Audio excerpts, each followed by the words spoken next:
Hey guys, alright, so I tried to go live. I'm not sure why it's not going live, but anyway, so I've had a lot of people come to me and ask me what's going on with this November 3rd situation in Seattle, Portland, San Francisco, etc.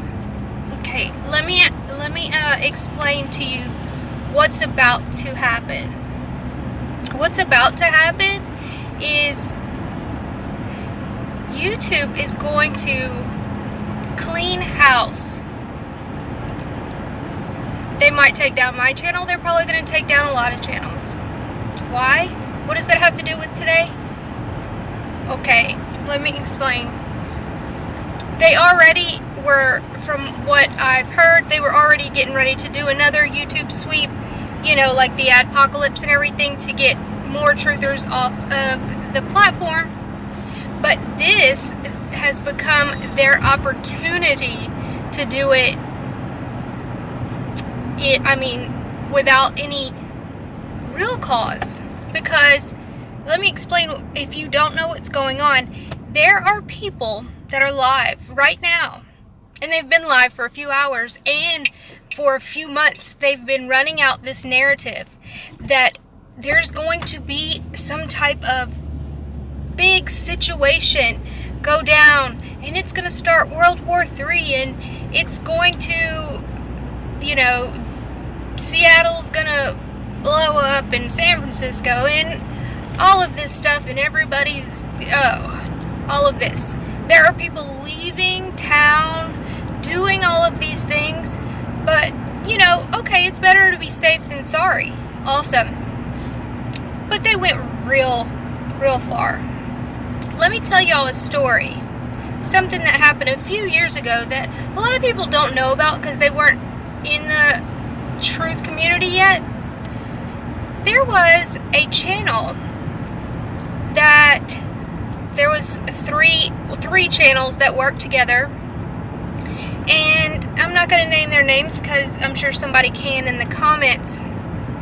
We can't talk about other YouTubers, even if they're scammers and liars and convicted felons or whatever, but that's the new policy.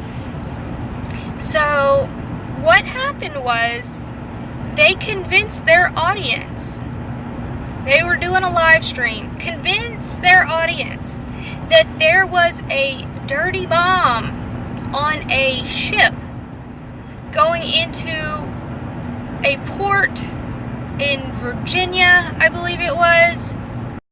If you don't know, Virginia has a lot of military, and so when somebody calls in to the FBI and the Coast Guard and all of these other things, they took it seriously. They closed down, was it Charleston? They closed down the entire port, searched these tankers and these ships for a dirty bomb for hours, costing some like millions of dollars. One of the YouTubers got arrested, but see what they had their audience actually call in, and so they had all of these people calling in saying they have, you know, good information that this occurred and blah blah blah, whatever.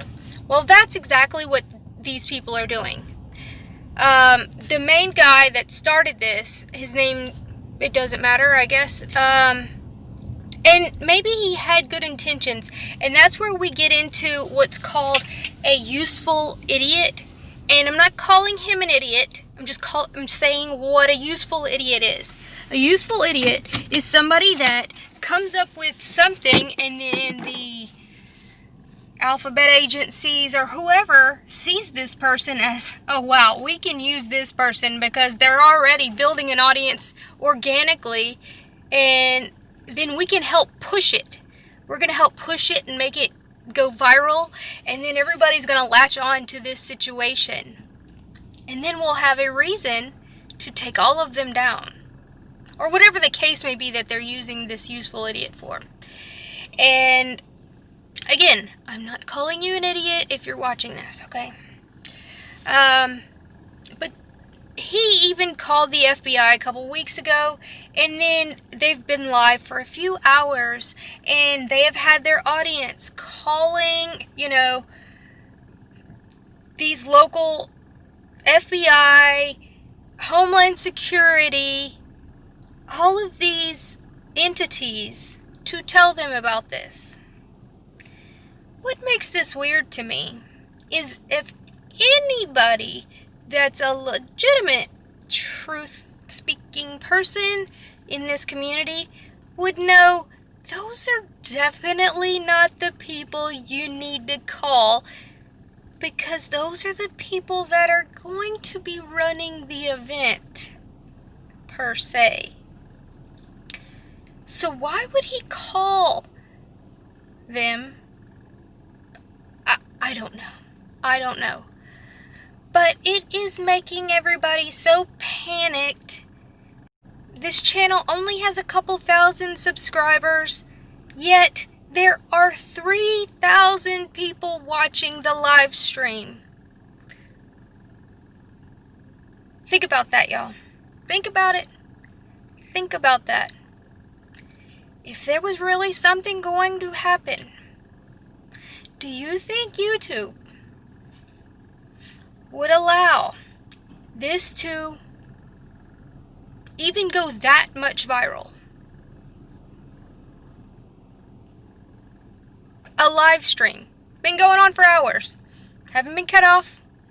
Live streaming about this. They're live streaming the cameras in 4 different locations of Seattle and I don't know, a few places. This is going to be the reason, this is going to be the catalyst that they have needed for so long. Because even if something doesn't happen, like if somebody doesn't legitimately call the FBI and make a big deal like with the Dirty Bomb situation, they will say that happened. That's what they're going to do. They're going to say that, well, I mean, I'm telling you, mark my words, it's going to happen. And there's going to be a sweep of YouTube. Channels will be taken down, and it likely won't be theirs. I bank on it. Maybe it will be.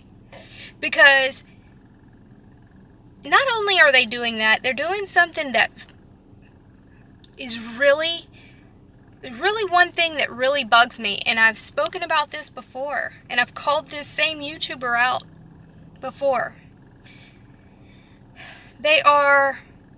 If they see military movement, they're calling into this channel and saying, oh, I saw this going on at this point in this. That is endangering our military's lives. But they don't care. They don't care. They will continue the shenanigans. Some of them may have good intentions. Some of them know exactly what they're doing. And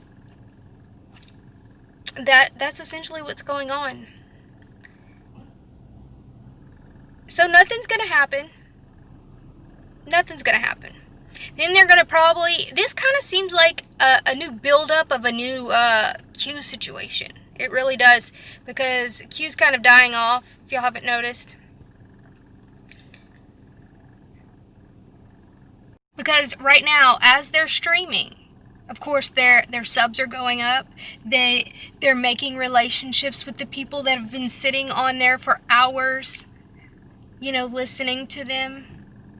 And I was listening to it, and they're talking about, oh, well, even if nothing, so they're already preparing. It's like they know nothing's going to happen, and they're already preparing, and they're saying, well, if nothing happens, at least we got people's attention. Really? That's exactly what we call out the shield type people. The people that put out bad information and mix it with truth. That's what we call them out for. But they're already getting their viewers primed mentally for this. Like, we know nothing's gonna happen, but don't worry. You can keep watching us because we're gonna start investigating blah blah blah.